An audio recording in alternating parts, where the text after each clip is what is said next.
travel and the importance of it and how to make the process, well, easier for everybody. So, good morning. Good morning.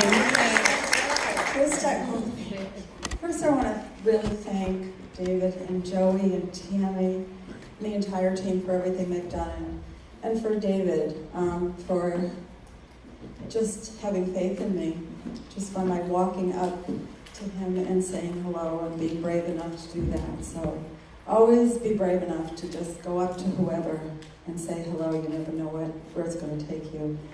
This morning, I'd like to start off, if we could all take a deep breath together as I take you on a journey with me, and just share little bits and pieces of my journey and how I got right here, and then I'll share really how important what I do is.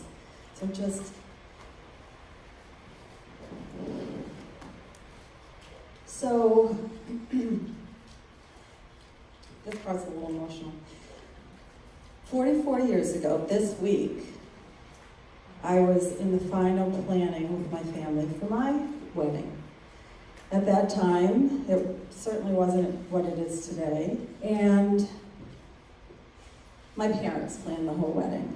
And we went to this restaurant that was one of the top venues at that time. My husband and I, my mother and father. And we had made no decisions whatsoever. Everything was made by my parents. So we sat down in front of the gentleman that was taking care of all the planning for the restaurant. And he was asking about the menu.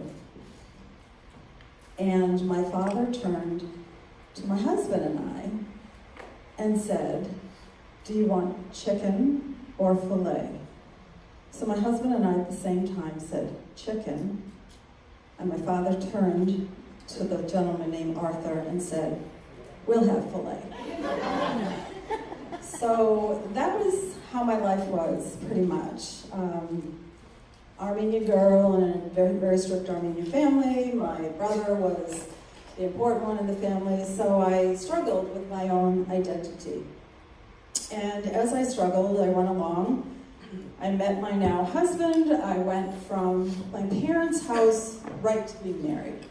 Right to being, I did go to college, but I didn't stay away. I went right to from being someone's daughter to someone's husband, and then someone's mother, which was amazing. And as I did, I really struggled. I only worked in the workforce for a few years until I started having our children, and then I stayed home. And as I did, I had a real entrepreneurial spirit. And with that spirit, it grew. I was designing dresses, I was bridesmaids gowns, because I had a sewing background and a fashion background, and I just was trying to find my niche. Until finally, when my children were going into middle school, I saw an ad on TV for Thomas Cook Travel School, which had now turned to American Express. And I said, you know what, I bet that would be fun. So I went to school. I went every day on the subway to Harvard Square and became this travel agent. And I was in corporate travel doing VIP for 15 years. And so from there, I just had found my niche, I felt like this is where I want to be.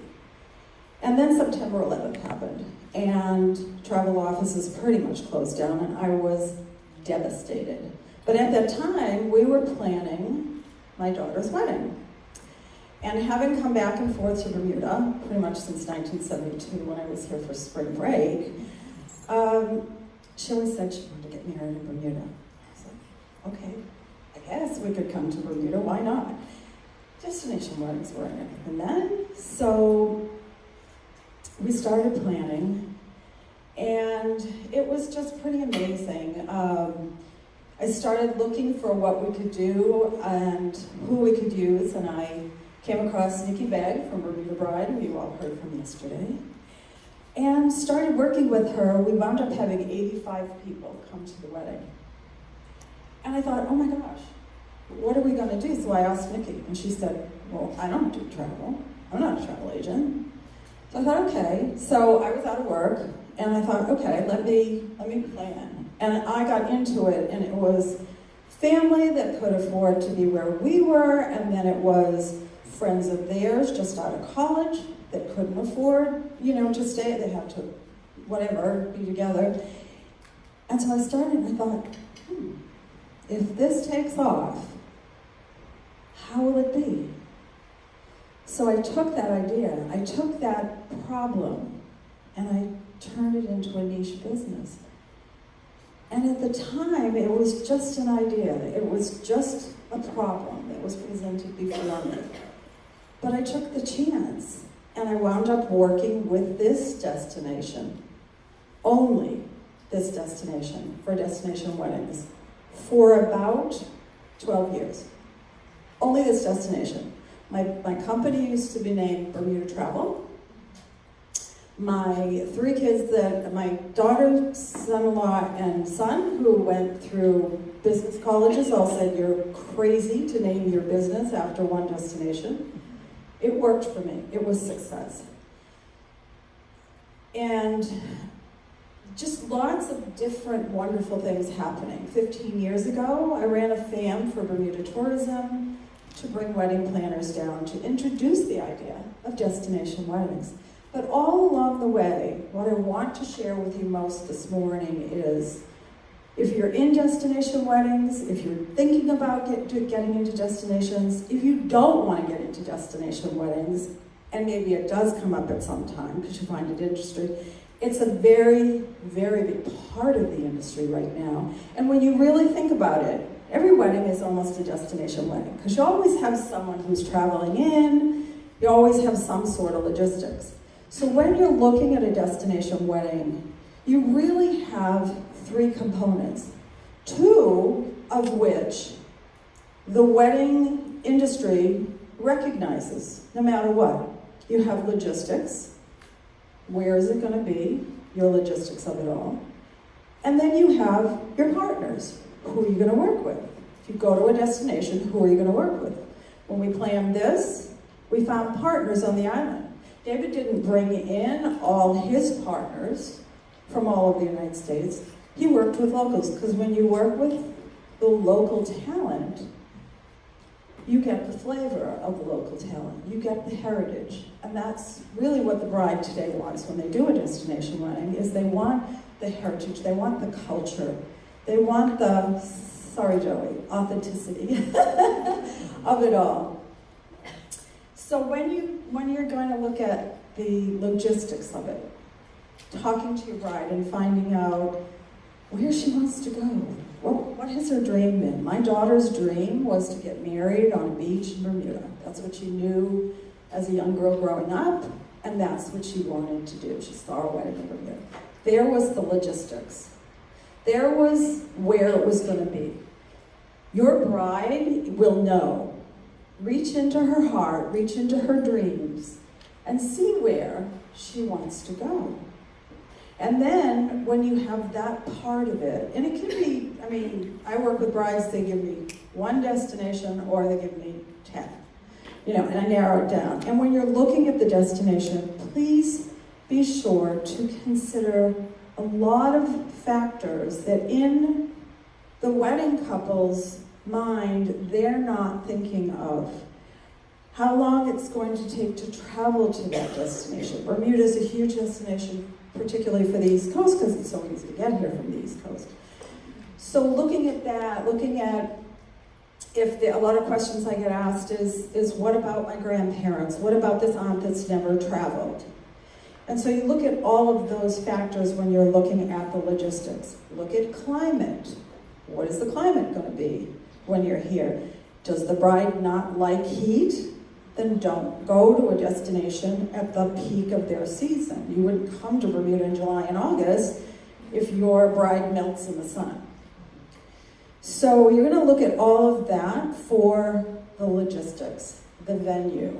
That's really going to be the first part. And then it's the partners. Who are the partners going to be? When you come to a destination, one of the most important things that you can do, and I've seen some pretty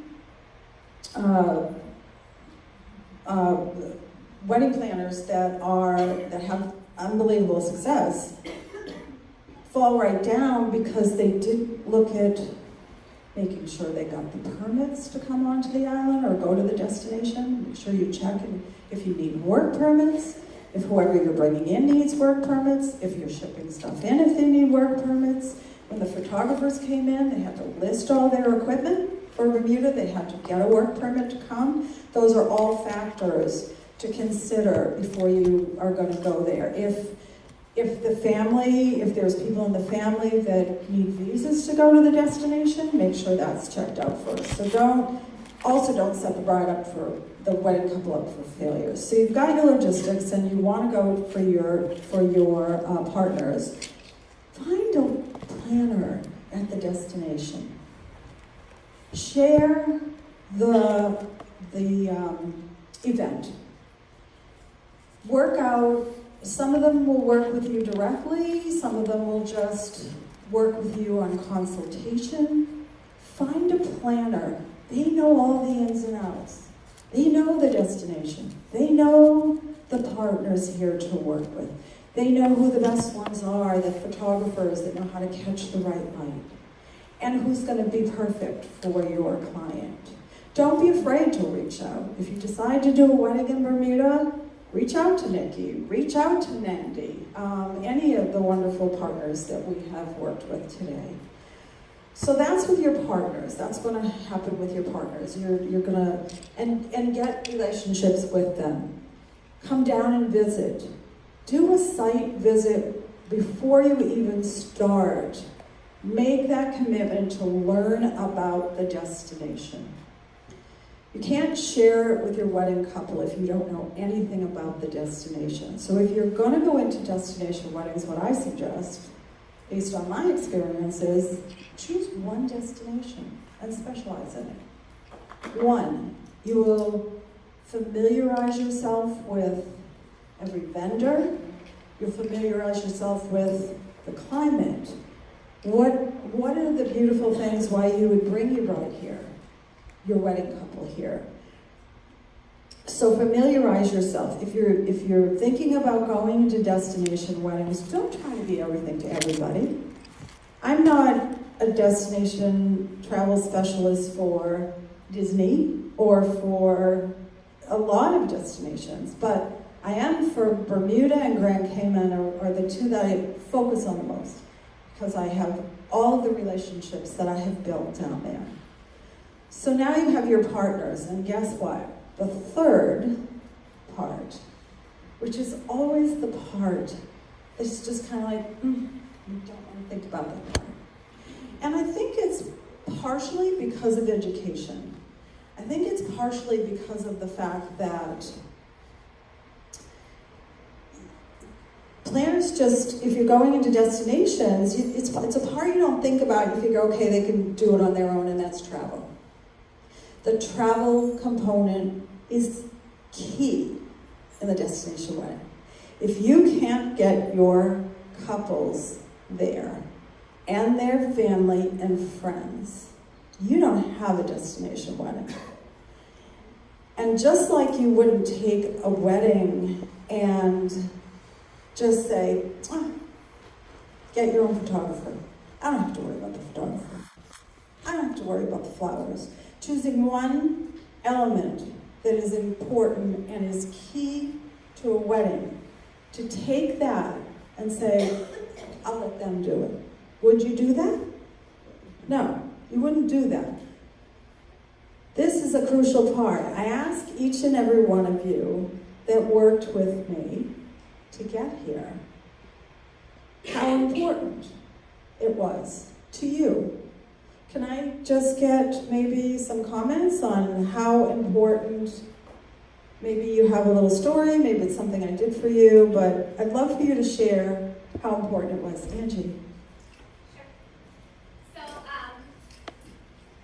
I reached out to you and you helped me tremendously figure out,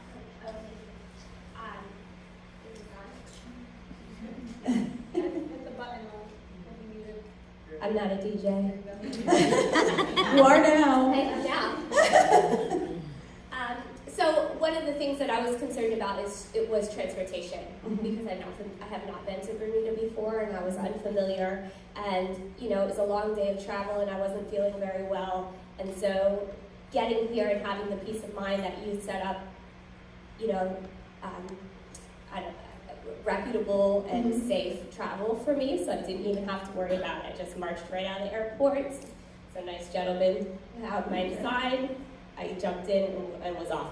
And I just can't tell you, that's invaluable to me, because like I said, it's my safety, and I would have had anxiety about it. I wasn't feeling well, and it was just a very simple process. So Excellent. To take that off my shoulders and to put it in your hands was awesome. Excellent. I mean, you're coming to a foreign destination. You don't know. There's some destinations you wouldn't get in a taxi. In some destinations, John. Good morning. Good morning. My situation was that I was supposed to arrive on Monday morning, and when I was processing my ticket, and I realized there was no flight from Miami to here on morning, so I have to come like on Sunday night. While with you, everything was already prepared for me for the night. So it was like at the last minute when I wrote to you and I told you that I need when you send me the paper of my arrival and my transportation, and I send you back an email saying, oh, there's a mistake, and because I'm arriving on Sunday instead of Monday, and you come back and you're writing back, sending me the paper that I signed, saying that, no, you're supposed to write, it's what you told me. And I have to write back and say, I'm sorry, because there was a misunderstanding. So I explained to you, because I did tell you, when I tell you there was a mistake, but I didn't be clear about the situation, what happened. And you were, when I wrote you all the situation and what happened, and you were very nice. You said, okay, now I understand, and I'm gonna see what I can do for you, because I was kind of scared. I never heard about Bermuda till I heard about David's experience. So I said, like, what I'm gonna do, where I'm gonna stay, and because I didn't know, I didn't check online where Bermuda is, because you didn't have a plan for me, so I didn't have anything to do. Like, okay, what I'm gonna do. So that was very nice. And I thank you. And I remember specifically also that Johnny reached out to me and said, I can't book my hotel at this time. And I said, don't worry about it. We'll make sure there's a room for you, and when you can do it, you let me know. So, yeah. Thank you. Good morning, everyone. Good morning. Linda, you rock. I always tell you that. Thank you, honey. Thank you. So it's a couple of things. Even though I'm from an island, but you never take it for granted when you're going to a new destination, because every country has its own nuances. So the list that you provided transportation, you might need visas, and importantly that you have to walk on the tarmac. So I was mentally prepared, because normally you have your jet bridge or your whatever that you go on. I mean, something like that could come up as a shocker to someone. It could even be a turn-off if persons did not know, weren't mentally prepared that you're going to step out of the plane onto the tarmac and into... And the same way that you mentally prepare, thank you, you mentally prepare your couples or clients for the wedding or the event. Shouldn't they be mentally prepared to come here? I'll share a story with you. There was a bride that took her wedding gown to Cayman, and Cayman Customs doesn't let you come in with something that has a label on it. If you bring something in with a label on it, you have to pay customs on it. And she didn't know that. She wasn't my client. She didn't know that. And another really fun story is if you go to my website, to my Speaking About page, there's an interview with David last year. And as I said, I just met him December, and this was in April. And it was just a really funny story, because he was asking me how important the travel part is.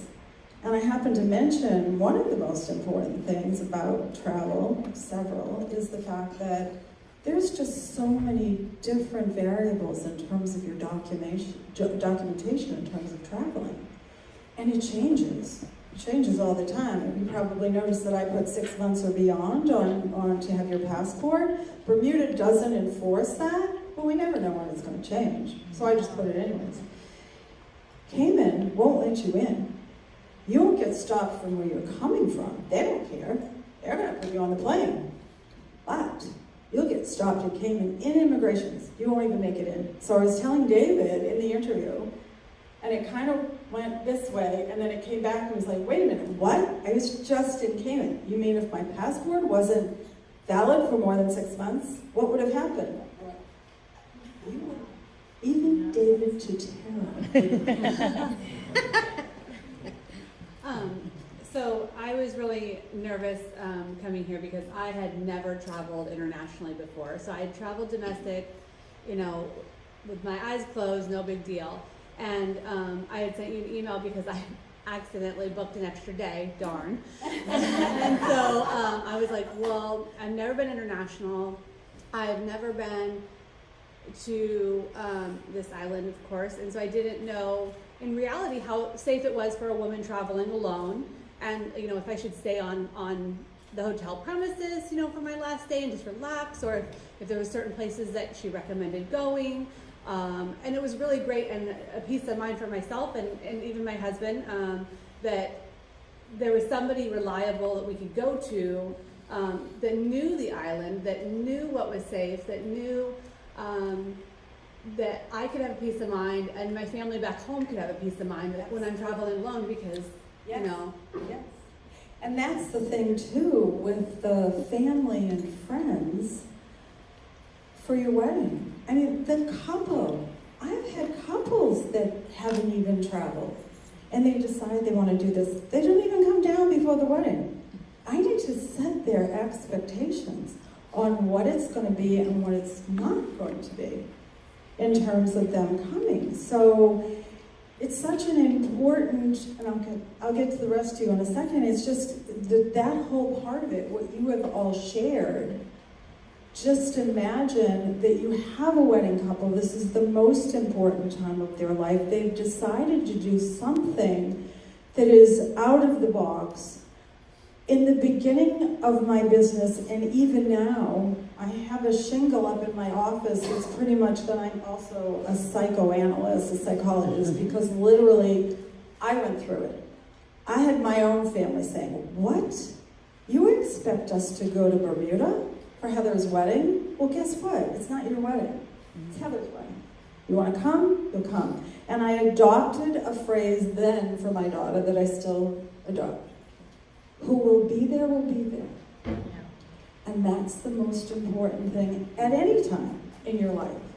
Who will be there and show up is who will be there. Family members that we thought wouldn't come, would come, didn't come.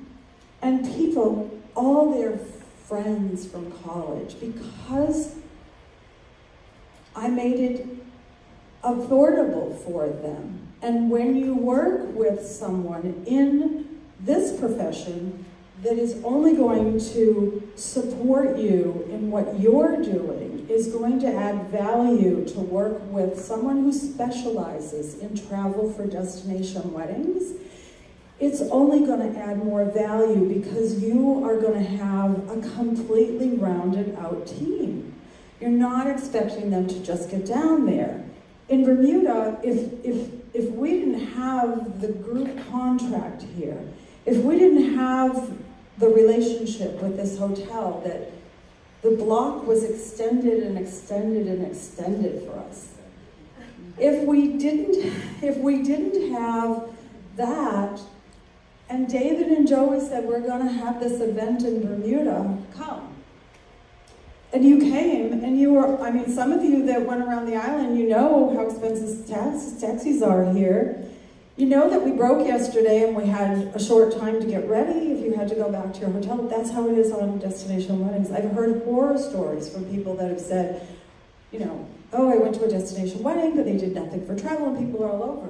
When we came back last night, the group of us that were in the lobby, raising holy H-E-L-L, one person here, you know, you don't get that experience. When my daughter and son-in-law got married in Bermuda, one moment that stays in my heart forever is the next morning We were sitting, there was a balcony much like the hotel here, and we were all sitting, and here she comes with her hair down, no makeup on, innocent, sweet little thing, no more, holding hands, and comes up the stairs, and I just cried. I just cried. And I hope that nugget you'll take away and realize that destination weddings are very special for so many reasons, but that's one, yeah.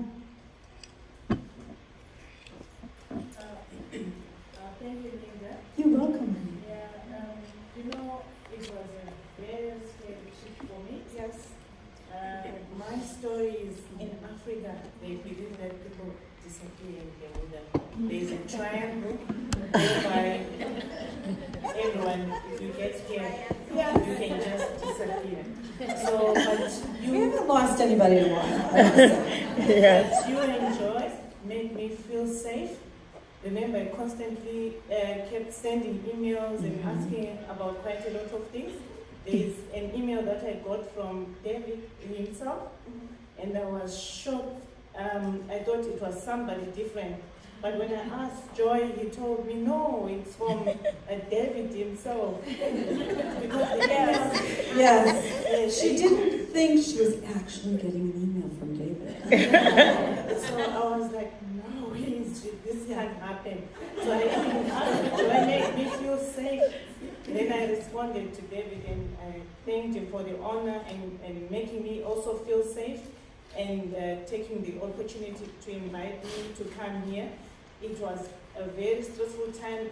Family members were phoning me from Israel. Are you sure you're going to Bermuda? So they were so worried. So when I got here, everybody was happy. And they were sending pictures. And they were saying, wow. And I was telling them, Bermuda, you leave your bag with money, you find it after 5 days with your And thank you for being patient. You're a kind person. And I look forward to try destination weddings and bring all the people from Africa so that they can see. Yes. Absolutely. Bermuda is another world, of course, but Bermuda is also really one of, did you want to get the mic? Oh, it's okay. I'm just waiting. Okay. Bermuda is also really one of the first destinations that embraced the destination weddings. And again, it was, as I said, I was in it, let me tell you, in the beginning, when I was like, you go to Google and you just Google my name, a whole page, okay? Now you're lucky if I can get my SEO to get me on whatever page. I mean, like Joey or David was saying yesterday, it's saturated. It's saturated now. So Bermuda really was a forerunner in the destination weddings, but here's the thing, the destination weddings have gone with ebbs and tides. The economy, everything else has really kind of made it. Bermuda's gearing back up now, and it's a beautiful time. And I'm not just saying Bermuda, we're here. The reason I'm really, really pointing it out is there are destinations that get it, and there are other destinations that just do it. Bermuda gets it. I've worked with the Bermuda government since the very beginning. I had so much help from them and have along the years. I've worked with every single hotel on the island. I've rewritten their contracts, set up programs for them. I even had the Fairmont Southampton Director of Sales and Marketing tell me to go away. She said, Linda, go away, we're not ready for you. We can't do this. That hotel has 600 rooms. Yes, David? Can you talk a little bit about, and one of the things as a planner, I find that the consumer, our clients, are very confused and don't understand the definition of hotel room blocks. And I think it's one of those things that gets misguided. Okay. And I think planners don't understand what that means and how it gets executed. Okay, thank you. So, yeah, so hotel room blocks. We have a hotel room block for here. Hotel room blocks are typically available to someone that is licensed to do. We just don't give them out. But the important thing is that when you're doing an event, when you're doing a wedding, that when you have a hotel room block, it's negotiated, it's a better rate, the rooms are held for a certain period of time, and if you're really, really pushy like me, you keep pushing the date off and the date off and the date off. And that way there, the wedding couples can then share, with their, as you saw, I had a page on my site, but they can share, it gets shared with their guests, and their guests, again, know. So the room blocks are usually put together. They get you a rate. The rate is for the group. Typically, there's a deposit that goes down that the wedding couple is responsible for. I never take responsibility for the deposit or for the contract myself. I have them take responsibility, because if anything happens, they're responsible, not me.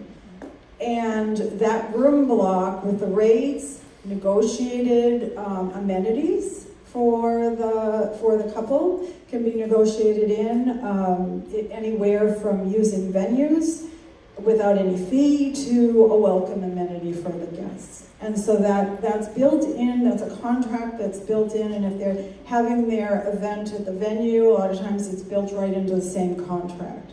And so that rate is available, it's a lower rate. They know, one of the other beautiful things about a room block is the fact that that room block then, the hotel is able to see who's with the group. They all know that you all are with the group. When I was setting up all the transportation, all I had to do was say your names, they knew you were with the group. So that room block brings it all together when you're at, and it doesn't even have to be, I mean, you could have a room block here and you have the wedding somewhere else at another venue. But the important thing is that you have this room block, this group of rooms that's negotiated so that the guests are all come down. Because really the best experience in terms of a destination wedding is really to have everybody at the same hotel, the same venues, they're all in together. So making it as easy as possible, making sure the rooms are available to everybody. If they wait and they don't book, they might not even get in. That's the importance of a room block as well. Yes? Kind of going back to setting the expectations for the clients that travel. Mm-hmm. Do you send all the expectations, kind of like what you sent for us with like the airplane, like being on the landing strip and stuff like that? Do you send that to all the guests, or just the clients and the family members for them to disperse it to their guests? So specifically when I work with a group, they all get the information. So several times in the beginning, they'll get information, and then what I remind them about the most are the documents. I mean, some people don't even think children need passports. I mean, seriously. I mean, I've had people that have literally a week before. I had a groom just last June in Cayman again, and a week before the wedding, he couldn't find his passport. He hadn't taken it out. I put it so many times in their paperwork and their emails, and hadn't taken it out.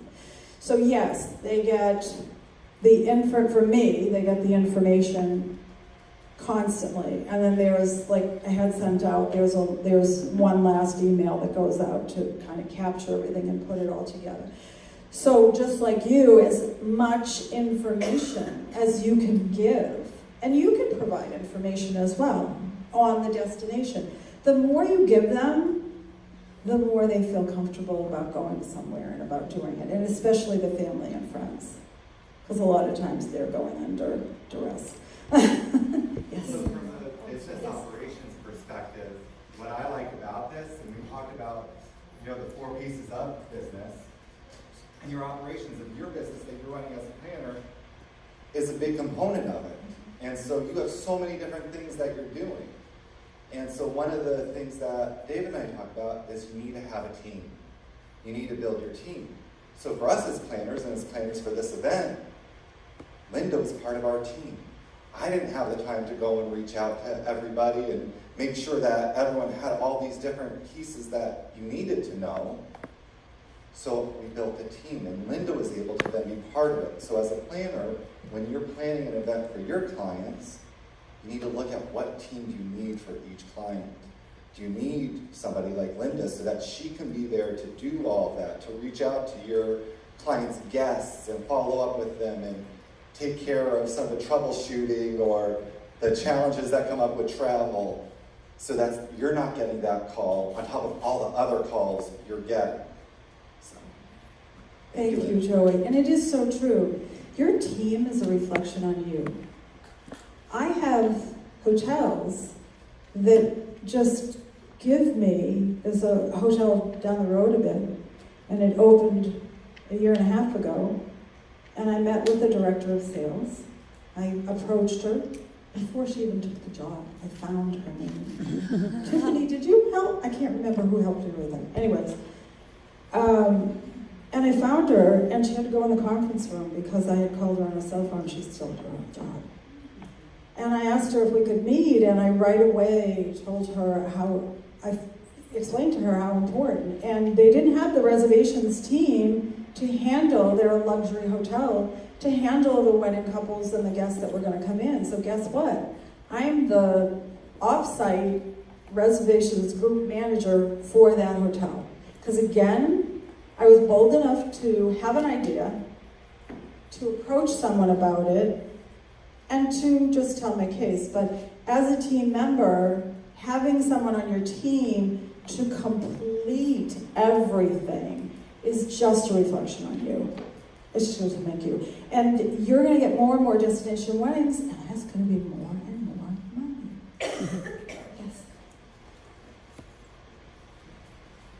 I'm doing a lot of destination weddings in Italy, and my family travels all the time, every year, many times globally. So we know a big deal about the travel. And what I would like to add to what Linda just said is that in addition to taking care of arranging everything, good travel agents also takes care of someone on a stranded flight, when the flight was canceled and your guests are somewhere and you don't know what to do.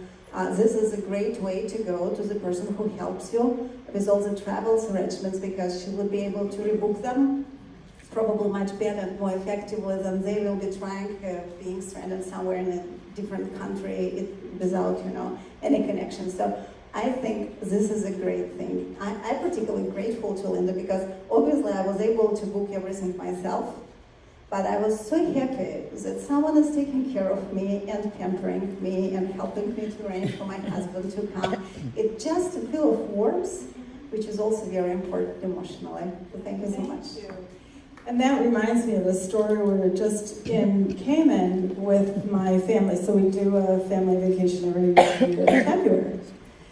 And it's my son, his girlfriend, my daughter, her husband, and my 3 grandchildren. And they've pretty much grown up going to Cayman. And every year, this is our 8th year. And funny enough, every year we say, oh my gosh, it would be great if it snowed, we get stranded here. And we wish for it every year. And it snows the day after, or it snows the day before. And it's like, are you kidding me?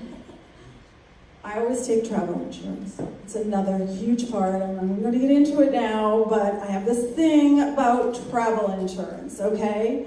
Either you check the box on the airline, or you make sure that, listen, let me tell you something. If God forbid anything had happened to any of you, coming here and you had taken travel insurance, not only would it cover your hotel and your flight, it would have covered the payment of your tuition. So the insurance company would have reimbursed it, but thank God nothing happened. But anyways, so we're there, and as usual, we're out the last night moaning and groaning about how we have to go back because it's going to snow, and I pick up my phone, and guess what? I have all these notifications from JetBlue that says your flight is canceled. I started jumping up and down, my grandkids, my grandgirls, everybody's jumping up and down. Oh my gosh. And then I went into action. That was at 6 o'clock in the evening. By 1 o'clock that night, I had us all rebooked and couldn't get us home until Tuesday. Because there was back-to-back storms. Because, the thing is that when things like that happen, the airplanes aren't in place, the crews aren't in place. You think that a flight just gets canceled, there's a lot of factors. And so it, you know, and then the next morning, I still had to work on it. I had to work on getting us to be able to stay where we were. The last night we couldn't stay there. I had to move us to another. My daughter looked at me and she said, Mom, I really appreciate what you do now. She said, I can't even imagine people that this would happen to, and they would be stranded. They wouldn't know what to do or how to do it. And you did it so that it was easy for us, transitioned perfectly, the flight going home and everything. So, thank you. Yes?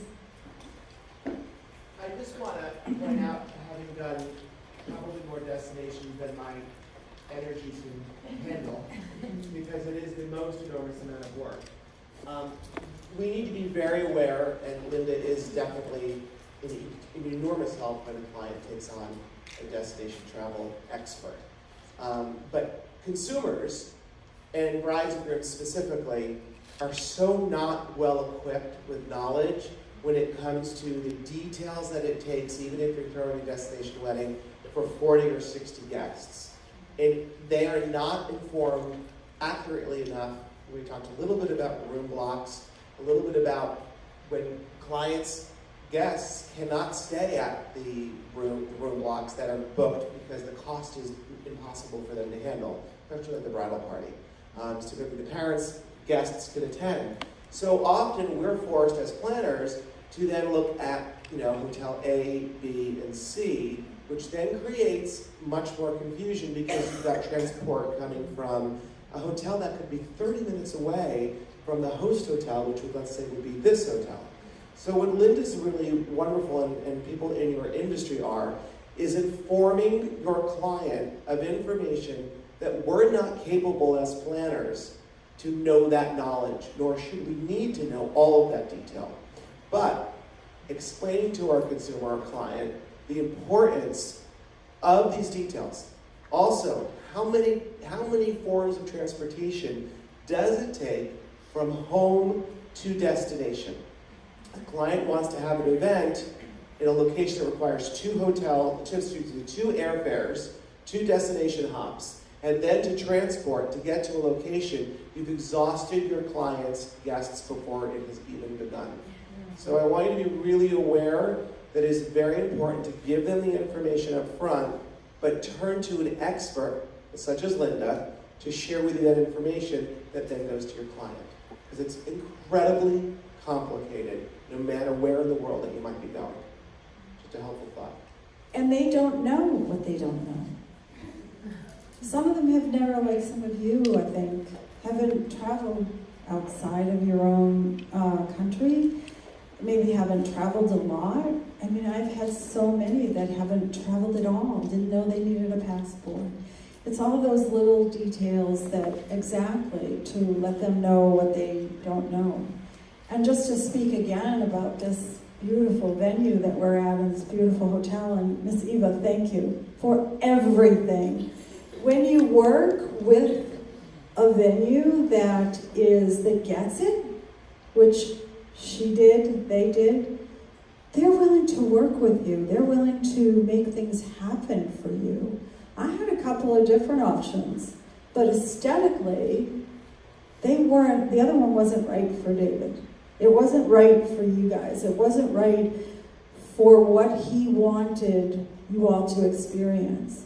And that's true of your clients as well. You don't want your wedding couples to get somewhere, and that wasn't what they wanted for their vision. Any more? Yes?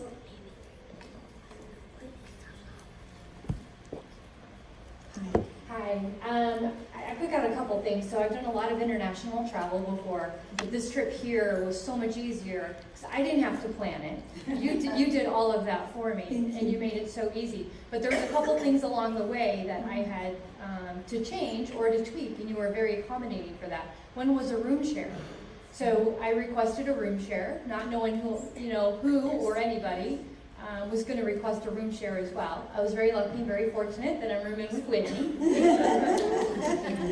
And then to find out she was from Orlando as well. So I don't know if you strategically did that or not, but that made us make a connection. Can I say I did even if I didn't? No, I didn't realize you were both from Orlando. That's a win-win It right was a there, win. right? Yeah, it So was a we super connected win. before we arrived. We just had not We've met been each Facebook other. friends. Yeah, and who doesn't love Whitney, right? Right. Seriously. So that was fantastic. But also, not only with the room share, we wanted to add an extra day so we could come tour. So you went and made that change as well. And your follow-up is tremendous because you came back and re-followed up with some airline information just to make sure, you know, that you had everything. So I appreciate that, and I thank you for that. You're welcome. And there was just there was another situation that happened, and that was for Husmic. So Husmic I booked everything for her transportation and everything, and she shared with me on the first evening, you know, my transport wasn't there. Well, here's Husmic coming in thinking there's going to be this great driver to meet her. As you all know, the airport can be a little bit confusing. You come out from immigrations and then through the baggage claims, and you come into this area in the middle that's like no man's land. Get off your phone and don't, you know, and the drivers are over here. And here she is like, where's my driver? What am I supposed to do now? I called the driver and I said, what happened?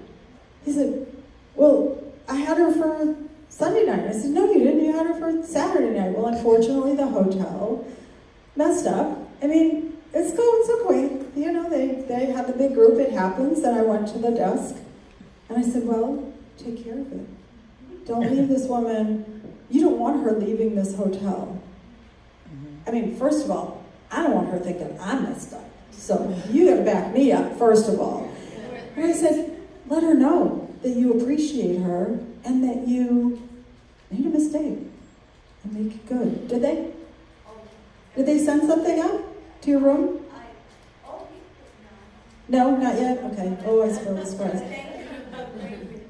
Good. And it's off your bill, so.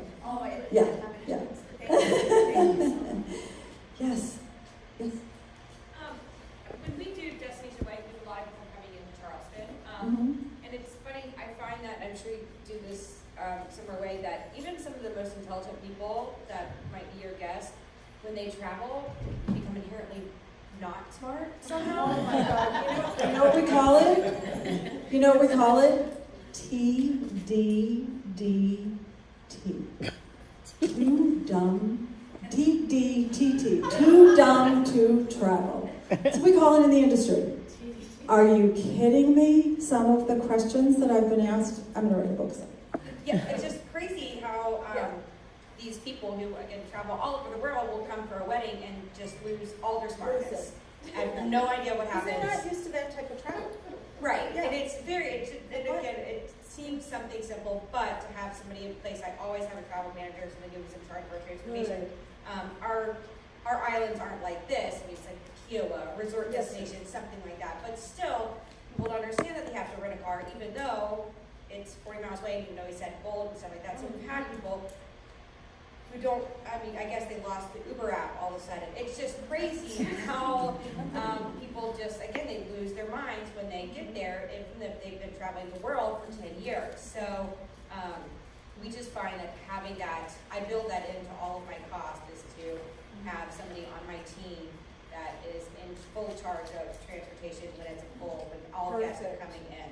And so it's Right to you. helpful. Seriously. Thank you. Thank you for doing that. Yes. So important. Yes? So mine is a question. At a hotel I used to work at home, how do you troubleshoot when you're booking for groups? I've had a lot of guests that would come in, and in terms of like rooming, there would be like queen beds or king bed. It's usually, you know, a request.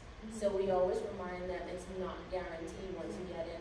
How do you troubleshoot that with your guests when, you know, someone checks in and they're upset that they have 2 queens, which for some reason is like, I can't stay there, I need a king bed, I need this view. Yes. When you state that it's not guaranteed, how do you work that when you get it? So I try to make sure that, and any of it can even speak to this in terms of expectations, a hotel can never guarantee, ever. I mean, the hotel I go to in Cayman, which is 37 beautiful villas, and only so many of them are rented out to the hotel, and I ask for the same one every year, and they say, no, we can't give it to you until you get here. A hotel cannot. First of all, you don't know what's going to happen to that room. Anything could happen, you know, the toilet could break, whatever. So even when you get here, it's not guaranteed. So setting that expectation up front is so important. Telling people that it is only a request. Some hotels, like here, they have 3 queen rooms. And I knew I had 2. They were in the room block. So that's the other thing that I try to do, is I try to make sure that in the room block, there will be king rooms and double rooms or twin or whatever. So just making sure it's expectations, and that your guests know that we'll try to get you this, and it's always on the confirmation, but it can't be guaranteed. And we hope that they understand that when they do check in. We try our best. I'm tenacious about that, right, Eva? Well, Thank you, everybody. Thank you. And thank you for sharing. And thank you for being so supportive. This is my first time publicly speaking. So